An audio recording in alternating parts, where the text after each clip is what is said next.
lo que ustedes vienen aprendiendo en la práctica, ¿sí? Sobre todo cuando estén en la parte de corriente alterna, lo que van a ir viendo es que ustedes pueden llegar a manejar estos tipos de circuitos, ¿sí? Porque hay bobinas, hay resistencia, hay tensiones aplicadas. Quizá esta parte todavía no se defina bien, pero ya vamos a ver que vamos a llegar al final. Y el objetivo nuestro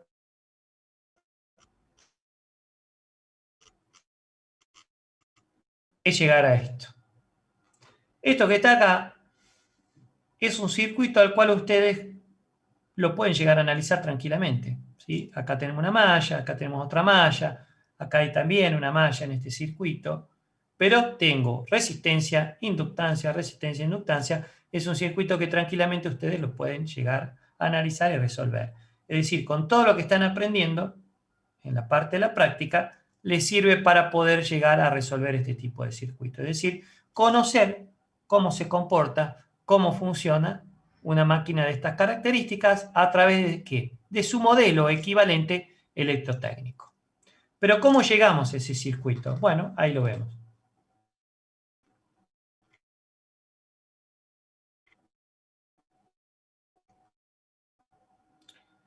Muy bien, vamos paso a paso. Lo que ahora nos desprendemos es del circuito que vimos recién y pasamos directamente a trabajar con las dos bobinas que están separadas, lógicamente, físicamente, pero están vinculadas a través de un flujo, ¿sí? Que ese flujo es compartido por ambas bobinas. Lo que aquí sucede, que se expresa a través de este dibujo, es que en el arranque la frecuencia que tiene la red, ¿sí? De ese flujo que gira, está establecida de alguna manera por la frecuencia que tiene la red. Y que el rotor está quieto, ¿no? Va girando ese campo magnético, ¿sí? A una determinada frecuencia y ambas coinciden. Pero una vez que arranca la máquina, ya varía, ¿sí? ¿Por qué? Porque ya cada vez se va produciendo menor, ¿sí? Una menor frecuencia de corte de líneas. Por lo tanto, el flujo va siendo menor, ¿sí? En definitiva, la FEM estaría siendo menor. Pero nosotros lo vamos a expresar eso a través de qué? Vamos a igualar ambas frecuencias, pero vamos a afectar a la resistencia por un factor S que es conocido como el factor de resbalamiento, que está referido a la velocidad relativa que tiene el rotor con respecto al estator. Por eso se llama máquina síncrona, porque no son iguales ambas velocidades. Entonces, ese factor relativo, que ya vamos a ver cómo lo calculamos, lo afectamos a la resistencia 2, de esa manera independizamos de alguna manera todo este circuito y lo igualamos a ambas frecuencias. Y aquí en este caso hemos igualado, vamos a llegar al objetivo de poder igualar de alguna manera ambas espiras para poder unir este circuito de manera eléctrica y no de manera magnética como estaría acá. Si acá lo seguimos trabajando matemáticamente, esas expresiones, que acá está un poquito más abajo, vamos a ver que dejamos al R2 solo y realizamos una especie de resistencia que no existe de manera física, pero sí lo hacemos de manera analítica en este modelo constructivo y representamos a través de una resistencia de carga. Que en definitiva esto viene a ser un equivalente de la carga que nosotros le conectamos a ese motor. Que esa carga, a medida que nosotros le conectemos, le vayamos aplicando mayor carga a ese motor, vamos a ver que va a ir variando la velocidad relativa, por lo tanto, en definitiva, va a ir variando la resistencia de carga. Y esto de alguna manera va a explicar ese fenómeno, ¿sí? Que sería el de irlo cargando al motor para ver cómo van variando los parámetros acá en su interior. Estos que vemos acá son las ecuaciones con las cuales nosotros vamos a adaptar nuestro circuito, ¿sí? Para poderlo unir. Siempre con el concepto de que de hacer de cuenta que nuestras nuevas resistencias, ¿sí? Y reactancias disipen la misma cantidad de potencia. Aquí sí observamos ya que empezamos a adaptar las cantidades. Como nosotros queríamos igualar las cantidades de espiras para poderlas unir, lo que hicimos es aplicar esas ecuaciones que vimos recién y ya no obtenemos X2 sino obtenemos X'2. No obtenemos R2 sino R'2. ¿Sí? Por lo tanto, ya hemos podido igualar también esta cantidad, la igualamos, y ya hemos podido decir que N'2 es igual a N1. Hemos logrado igualar la cantidad de espiras. Por supuesto, todos son cantidades adaptadas, inclusive la resistencia de carga, están referidas en realidad al primario, para poderlos vincular eléctricamente y poderlos unir.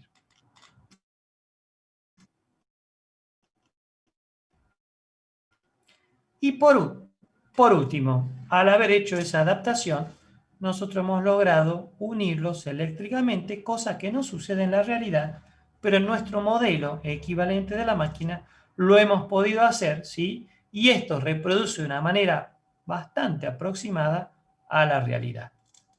Es decir, aquí tenemos esto que está acá, esta malla, que viene a estar relacionada con la primera bobina, la bobina estatórica. Esta malla de acá representa la bobina rotórica. Esto representa la carga del motor, es lo que le van a conectar al motor. Y esto de acá representa, ¿qué cosa? El circuito tanque representa el núcleo, ¿sí? El núcleo ferromagnético de esa máquina. Esto que vemos acá es prácticamente igual al circuito equivalente a un transformador, salvo que el del transformador no tiene esto. ¿Sí? Es lo único que estaría faltando. También podemos hacer, al igual que en el transformador, un circuito equivalente, es decir, este circuito que está acá adelante, este circuito que está en el medio, nosotros lo podemos pasar acá adelante. Con la ventaja de que obtenemos un circuito equivalente mucho más simple, porque acá podemos unir la bobina primaria con la bobina secundaria y obtenemos acá un circuito serie. Mucho más fácil de trabajar que un circuito de esta manera, ¿no? Un circuito paralelo, ¿sí? Con más malla. Este de acá es una simplificación muy interesante a la hora de trabajar, pero que en el caso de la máquina síncrona nos introduce algunos errores que los podemos llegar a corregir. Sin embargo, en el transformador habíamos visto que este tipo de circuito prácticamente no introducía ningún tipo de error. Bueno, con esto que está acá, daríamos finalizado lo que sería la parte de la máquina síncrona, lo que sería el circuito equivalente de esta máquina.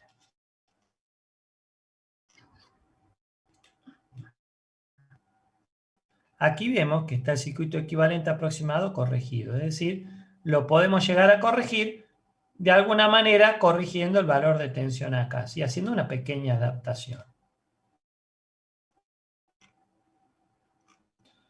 Y al igual que en el transformador hay ensayos, ¿sí?, que se realizan a esta máquina para que nosotros podamos determinar los parámetros que va a tener ese circuito. Yo tengo este circuito. Este es un circuito genérico. Ahora, si yo tengo un motor particular, ¿está bien? O sea, un motor de 10 HP, 5 HP, el que se los ocurra, se lo somete a un ensayo al motor. ¿Para calcular qué? Para calcular estos parámetros, el R1, el X1, el X'2, R'2, ¿sí? RFE, X sub mu, ¿está bien? Esto es variable, depende de la carga. Pero nosotros podemos calcular estos elementos, es decir, podemos saber cuál es el circuito equivalente aproximado de nuestra máquina propia, ¿sí? Individual. ¿A través de qué? De los dos ensayos, el de vacío y el de core.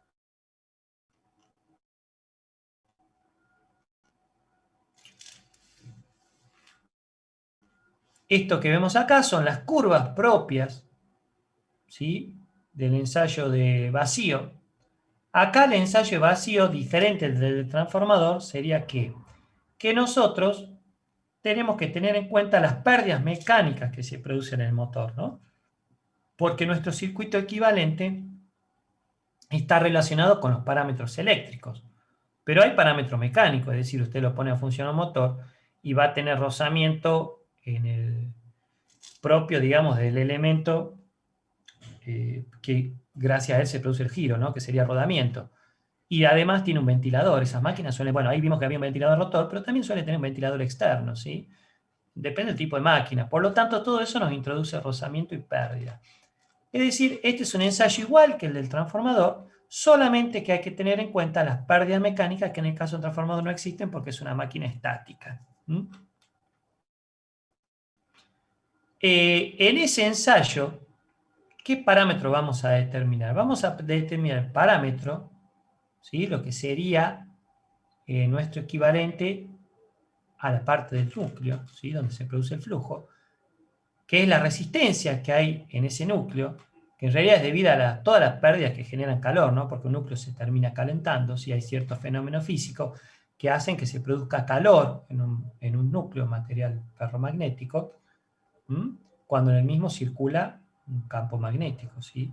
Que este sería el productor de ese campo magnético.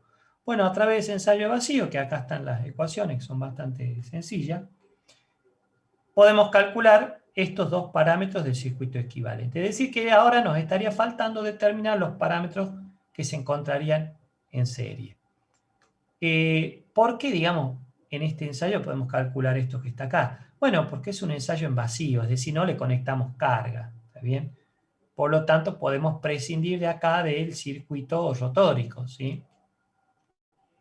Acá están las ecuaciones, que son las mismas del transformador, ¿está bien?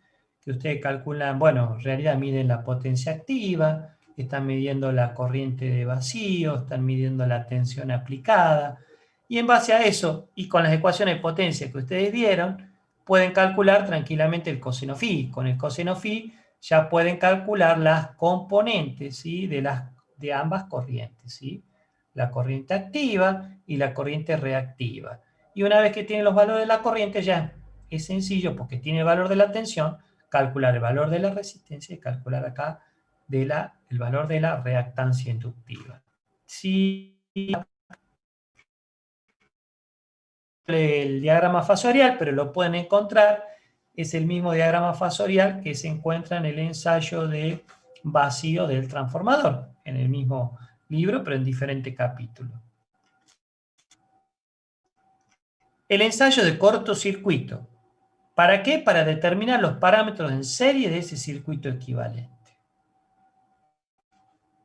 El ensayo de cortocircuito, como vemos, igual que en el transformador, igual que en el de vacío, ¿qué medimos? Bueno, medimos tensión, corriente, potencia, y a través de eso también sacaríamos el coseno phi. Con el coseno phi, nosotros estaríamos en condiciones de poder calcular, obviamente, ya tenemos el parámetro de tensión y de corriente, la resistencia de ese circuito serie y la reactancia de ese serie. Aquí está el circuito. Está simplificado, obviamente, no está acá este de acá, ¿sí? Lo obviamos este que está acá, el circuito tanque, y solamente nos limitamos a calcular lo que está aquí, ¿sí? Digamos, nos quedaría algo bastante sencillo. El diagrama facial es el mismo que se encuentra en la parte transformador, exactamente.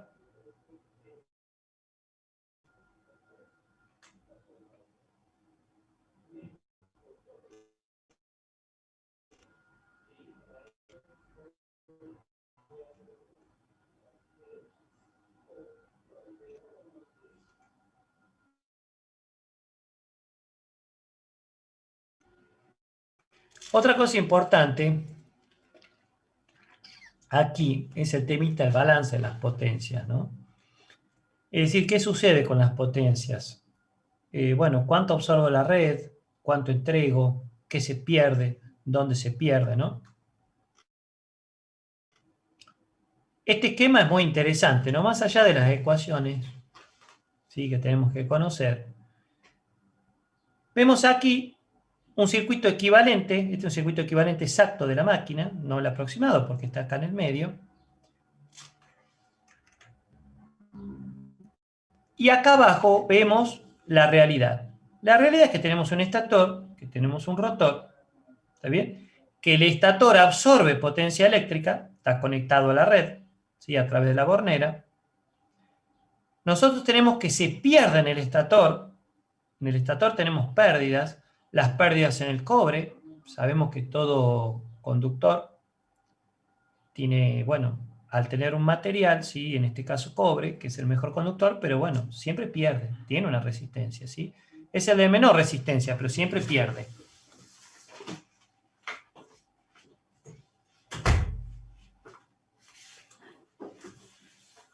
Muy bien. ¿Qué otra cosa?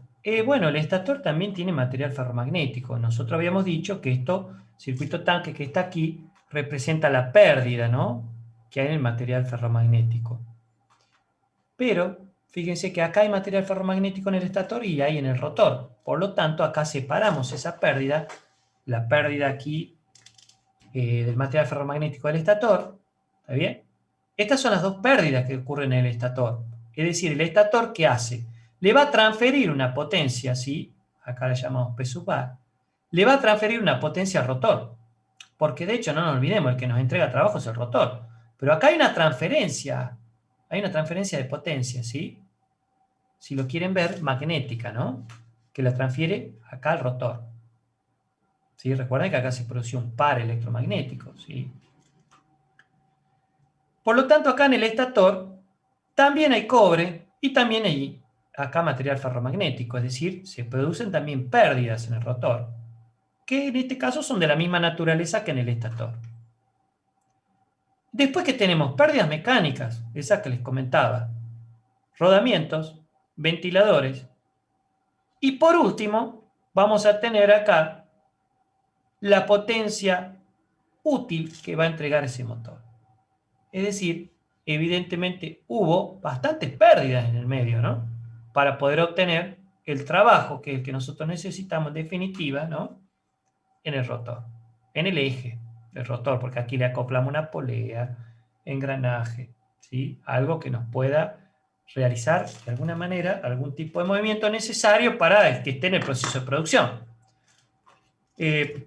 Para que tengan un ejemplo más o menos, yo trabajaba en una fábrica que tenía alrededor de 200 máquinas y cada una de las máquinas tenía por lo menos 4 o 5 motores, por lo menos, para que nos demos una idea de la cantidad de motores que hay en una industria pequeña o mediana, ¿no? Y la mayoría de los motores eran motores asíncronos trifásicos, la mayoría. Después teníamos casos particulares, ¿no?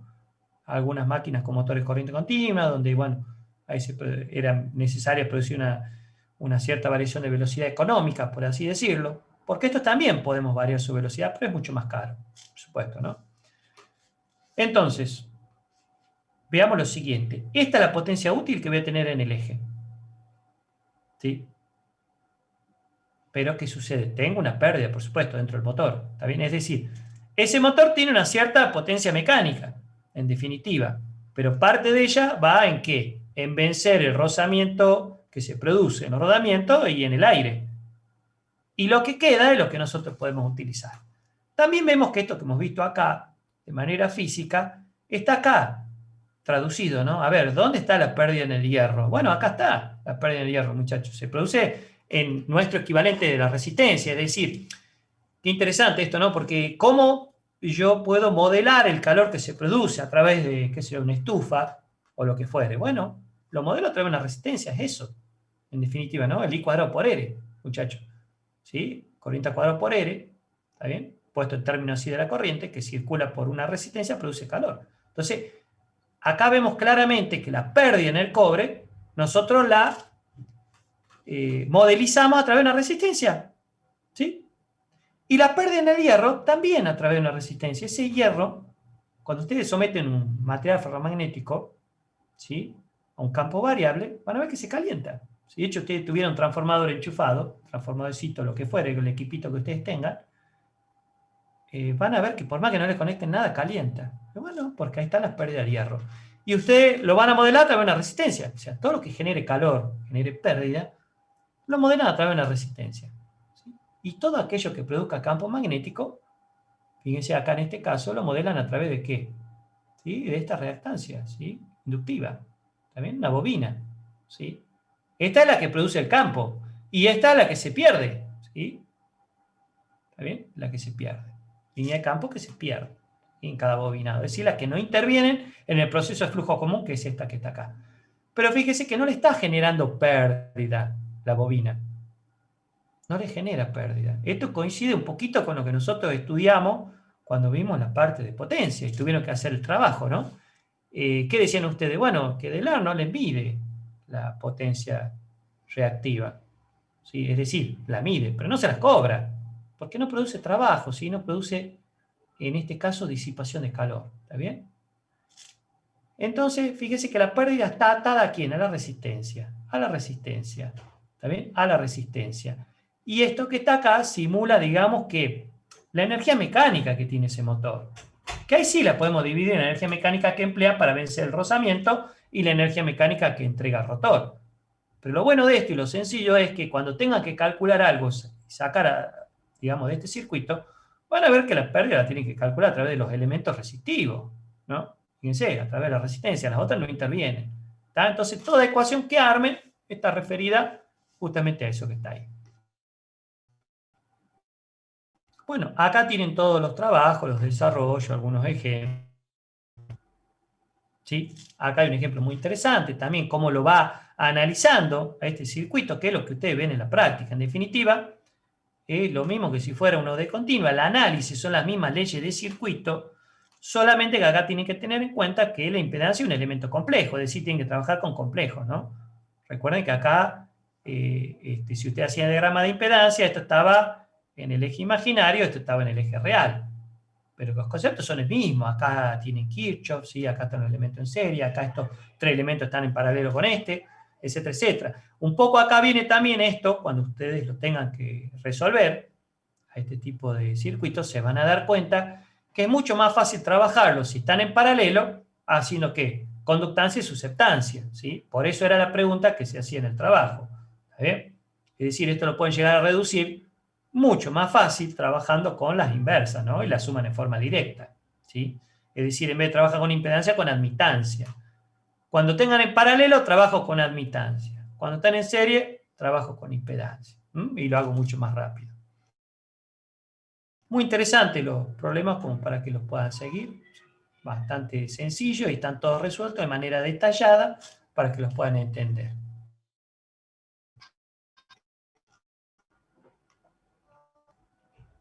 Bueno, esto es importante. Acá habla del par de rotación, ¿sí? Es lo que le da impulso al motor. El par que está acá, sí, qué curioso acá el símbolo que aparece, ¿no? El simbolito este, pero esto no es otra cosa que la velocidad, ¿no? No sé por qué está acá con omega. Bueno, debe ser pero esto de acá, es decir, está con este símbolo, ¿no? Como si fuera una resistencia. Pero este es omega. O sea, el par es la potencia sobre la velocidad, ¿sí? Eso es lo que está diciendo. Y después, bueno, se la va trabajando matemáticamente, se la va acomodando. Y acá tenemos esto que está acá, que era el resbalamiento, que yo le había dicho que era la velocidad relativa del rotor. Bueno, en este caso, N1 es la velocidad, si fuera un par de polos, de 3000, que tendría el campo giratorio. Acá hacemos una diferencia, ¿sí? Esto sería acá la velocidad relativa que tiene el rotor contra el rotor absoluta, nada más que la comparamos con la velocidad del rotor. Y ese es el resbalamiento. Todo eso para irlo trabajando matemáticamente, ¿sí? Ponerlo en función de algunos valores o de otros. Que acá está de manera bastante clara. Luego ese motor, ¿sí? Tiene tres posibles tipos de funcionamiento. Puede funcionar como generador, como motor o como freno. ¿Mm? De las tres maneras. Por excelencia, lo que hacemos nosotros es que funcione como motor. ¿Sí? Y la curva, la curva característica de funcionamiento, es una curva que nos muestra el par, ¿sí? Que nos va a entregar ese motor en función de la velocidad. ¿Ahí?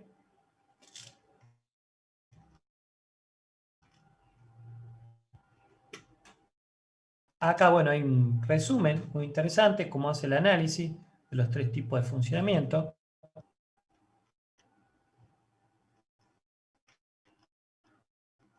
Esto que está acá es la curva. Es decir, cuando ustedes compran un motor o van a encargar un motor, el fabricante les ofrece estos tipos de curvas. Esto que está acá, el torque que les va a entregar ese motor. ¿Sí? Si quieren, puede hacer una analogía y decir, bueno, ¿qué fuerza me va a entregar el motor? ¿Está bien? Sabemos que el movimiento circular es el torque. Es decir, en el arranque, n es igual a 0. Acá la velocidad en el eje, ¿no? Es decir, torque en función de la velocidad. En el arranque 0. Acá la velocidad. Tiene un par de arranque. Es decir, ¿va a poder mover la carga? Bueno, ¿Qué carga? Depende de qué carga, ¿no? Esto que está acá, esta curva de trazos, es característica, por ejemplo, de un ventilador. Es decir, bueno, tienen que extraer o ingresar aire en una fábrica, bueno, le ponen un motor, le ponen un ventilador que produzca ese flujo de aire. ¿Y qué pasa? ¿Cómo va a reaccionar eso? Y bueno, va a depender de la velocidad. Es decir, a mayor velocidad que quieran hacer andar ese ventilador, la resistencia va a ser mayor. Esto es lo que se conoce como el par resistente, propio de la carga, del tipo de carga que ustedes tengan. Estas curvas están, digamos, hay una carga, tipo de carga, y bueno, ven ahí un manual, tiene este tipo de curvas, ¿sí? En el arranque, es necesariamente su motor tiene que tener un par mayor que el par resistente, porque si no, no se va a acelerar. Esto es así, es como la fuerza. Si las fuerzas son iguales, se queda como estaba, quieto o en movimiento de equilibrio. Acá necesitamos que se mueva, que acelere, que mueva la carga. Entonces el par de arranque es mayor que el resistente. Es decir, yo quiero mover una carga. Bueno, tengo la curva de la carga y ¿qué hago? La comparo con la que me ofrece el fabricante. El par de arranque del fabricante es mayor, sí, bueno, listo, puedo llegar a hacerlo andar. Perfecto. ¿Qué sucede? Como eso hay acá, digamos, hay un torque neto, es decir, este es mayor que este, por lo tanto va a acelerar y va a empezar a incorporar velocidad. A medida que incorpora velocidad, esto es lo que va entregando la máquina, ¿sí? Hasta que llega un momento que es máximo. Después disminuye y llega un momento que se hacen iguales los pares. El par del motor con respecto al par resistente. Y ese punto de equilibrio es cuando el motor va a estar funcionando a una velocidad constante. ¿Sí? Perfecto. Entonces ahí sería el punto de equilibrio. El tema pasa que si nosotros le agregamos más carga a ese motor, ¿qué es lo que va a suceder? Si usted le agregan más carga a ese motor, lo que haría sería, en definitiva, frenarlo más. Es decir, el N tendría a disminuir el N. Por lo tanto, se podría situar acá, tranquilamente. ¿Sí? Sigo agregándole carga, sitúo acá. Es decir, la máquina va siendo capaz de entregarme más par. ¿Sí? Le agrego más carga, me entrega más par. Le agrego más, me entrega más. Pero aquí está el máximo. Si yo acá le pongo más carga, la máquina no es capaz de entregarme más. Es decir, ahí se frenaría. La máquina me va a responder dentro de este ancho. Después no me responde. Se frena directamente, se para. ¿Sí? ¿Está bien? Entonces, tiene una cierta capacidad de reacción. Muy bien.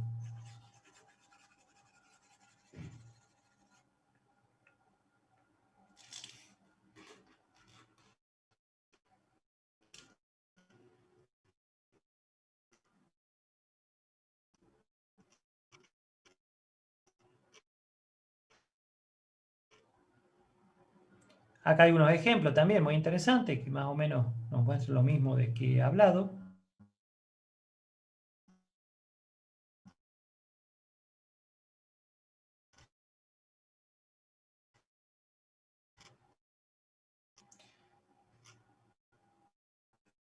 Bueno, a partir de este circuito equivalente que nosotros obtenemos, ¿sí? El aproximado de la máquina, nosotros podemos construir esto que está acá, que es un diagrama circular. Ese diagrama circular nos viene a explicar de una manera esquemática los diferentes tipos de funcionamiento, motor, freno, generador, etcétera, etcétera, ¿sí? De una manera interesante porque nosotros vemos la representación fasorial y vemos a medida que va cambiando las condiciones de esa máquina, vamos viendo cómo va variando cada tipo de parámetro en su interior. ¿Sí? En este caso es un lugar geométrico de impedancia y admitancia. Es decir, ¿qué es lugar geométrico? Bueno, es simplemente fasores, ¿sí? Pero no estáticos, sino la representación de cómo estarían variando esos fasores. Acá tenemos, ¿sí? Este ya es más interesante porque sí, no es de admitancia e impedancia, sino que es un diagrama fasorial de cómo variarían los principales parámetros, ¿no? Acá vemos el valor de la corriente absorbida, ¿sí? El valor de la corriente de vacío, que acuérdense que es la que era la encargada de producir el flujo, ¿sí? Vencer las pérdidas del núcleo, y acá lo que sería la corriente que estaría en el estator. Entonces, de acuerdo al puntito que van marcando acá, van siguiendo estos fasores, van viendo cómo va a ir variando, digamos, cada uno de ellos. Es decir, es una manera muy interesante y esquemática de ver cómo cada uno de estos valores va variando a medida que va variando la carga del motor. Acá viene la parte de arranque, ¿sí? Porque no se olviden que nosotros más adelante vamos a hacer una unidad que es la de protección de motores, ¿sí?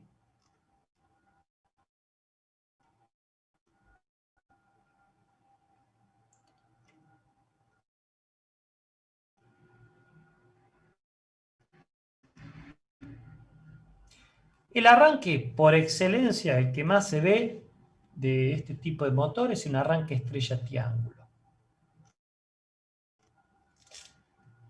Acá vemos de manera esquemática, ¿no? Es decir, acá estarían haciendo una conmutación. Bueno, esto es un dispositivo exterior al motor, que lo que hace es que de alguna manera ese motor se conecte en estrella primero y después en triángulo. En definitiva, y resumiendo, ¿qué produce esto? Va a producir un fenómeno de qué? De que un motor, si normalmente funciona en triángulo, es decir, le están aplicando la tensión de la red, 380 cada bobina, ¿sí? Lo que harían ustedes en realidad es hacerlo arrancar en estrella, ¿para qué? Para que tenga menos tensión en el arranque. Es decir, tenga 220 cada bobina en vez de 380. Al tener menor tensión, lo que va a hacer va a circular menor corriente por esas bobinas. Por supuesto que ya estarán sabiendo que si tengo menor tensión y menos corriente, obviamente van a generar un par menor. Y sí, el par en el arranque va a ser menor. ¿Pero por qué hago esto? En realidad no lo hago por las condiciones del motor. Uno podría llegar a decir, bueno, si el motor está preparado para que arranque en triángulo con toda su corriente plena y todo, claro, pero hay que ver si la red exterior está preparada, ¿no? La red exterior, si nosotros quisiéramos hacerlo arrancar en forma directa, tendríamos que tener una sección de conductores bastante generosa. Y bueno, y acá, bueno, nosotros en el país que estamos, bueno, somos modestos y bueno, no tenemos para andar derrochando en exceso de cobre. Por ejemplo, por ahí en Estados Unidos no tiene ningún drama, de sobra, ¿sí? En cambio nosotros no, compramos conductores más baratos, menor sección, por lo tanto este es un arranque que no sirve, que no es muy útil. ¿A los fines de qué? De no gastar en conductores, ¿sí? ¿Sí? Entonces, ¿cómo se puede hacer? Bueno, tengo un valor de resistencia grande, fíjense, inclusive el par máximo lo puedo llevar hasta acá al final. Y cuando lo voy eliminando la resistencia, fíjese que sigue esta curva primero, salta a la otra curva, salta a la otra curva, salta a la otra curva, hasta que la elimino completamente. ¿Por qué la elimino? Bueno, acuérdense que una resistencia es un elemento de pérdida de arranque, nada más, ¿sí? Es una manera interesante. Obviamente que hoy por hoy nosotros tenemos elementos electrónicos que hacen todo esto mucho más sencillo, ¿no? Sí, son caros, por supuesto, ¿no? Tenemos la opción de regular el arranque, sino que tenemos los arrancadores, ¿sí? Se llaman arrancadores suaves. Porque algo que no les dije a veces, por ejemplo, habíamos visto ese arranque estrella triángulo, a veces también esta que recibe la carga es menor, ¿sí? Bueno, un arranque suave tiene sobre todo se usa mucho en lo que es bombas, ¿no? Porque la bomba, cuando arranca bruscamente, se produce lo que se conoce como golpe de ariete. Es decir, moviliza el agua en forma brusca, ¿está bien? Y eso va a producir sus correspondientes. Entonces, con un arranque suave lo hacen bien suavecito, despacito, y van haciendo que ese movimiento sea mucho más lento y que no dañe ninguna parte mecánica. No se olviden que ahí abajo de un pozo de agua, si usted introduce mucha vibración, eso tiene bueno, el pozo tiene una camisa metálica y en la parte de abajo tiene, y todo eso estaría dañando, ¿sí? Produciendo un movimiento alrededor que podría hacer que se desmorone, que se taponen los agujeritos, entonces, bueno, es importante ese tipo de tecnología. Bueno, nosotros no lo vemos porque, y no son difíciles de programar para nada. Con estas empresas muchas veces que lo venden, hacen un pequeño curso y con eso es suficiente.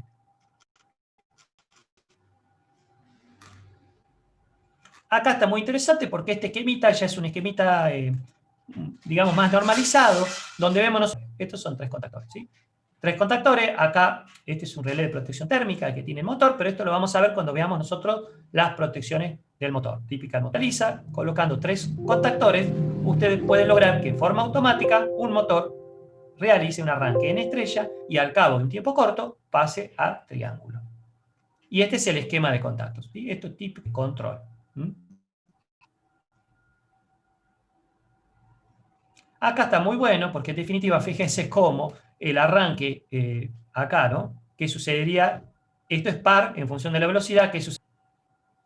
No existe, ¿no? Es muy chico el par de arranque. Por eso hay que ver si realmente se lo puede realizar o no. Es muy chiquitito. Cuando pasa, miren si arrancara en triángulo directamente, mucho más grande. Lo que pasa es que en función de la velocidad, miren la corriente que absorbe un arranque en estrella, es muy pequeña. En cambio, una corriente en triángulo es mucho más grande, pero mucho más grande. Fíjense que acá es 3 veces más la corriente, ¿no? Y además, no se olviden que en un arranque, fíjense, si nosotros lo hiciéramos en triángulo, este es el punto de funcionamiento nominal. En el arranque, suele ser, si hacemos que arranque en triángulo, es muchísimo más grande la corriente, ¿sí? Lo cual nos traería serios problemas en los conductores de alimentación. Por eso hacemos este tipo de arranque, ¿no? Fíjense que llega a una determinada velocidad en triángulo, tac, y ahí ese es el objetivo. Acá está interesante explicado en estos gráficos. Bueno, a que le interese, ya que hemos visto la parte trifásica, con fasor, etcétera, etcétera, bueno, acá está uno de ellos. Acá están las conexiones, representaciones fasoriales.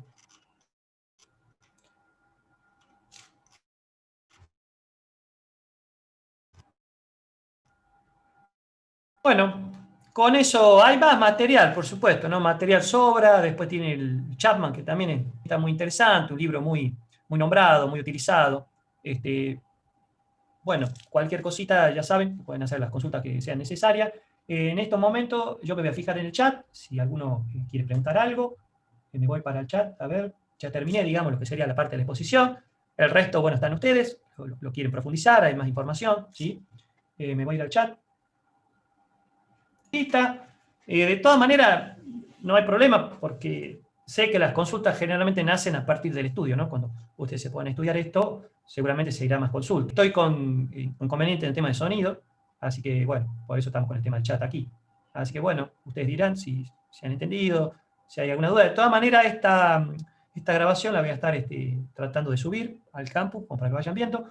La idea mía es enviar síncrona y bueno, tratar de ir subiendo más material. Tienen material, los libros están ahí, todo, pero bueno. Bueno, si no hay más preguntas, entonces nos estaríamos, ya saben, para también irme haciendo las consultas de todos los trabajos, de todo lo que haga falta. Así que bueno, me despido de ustedes y nos estaríamos reencontrando el viernes.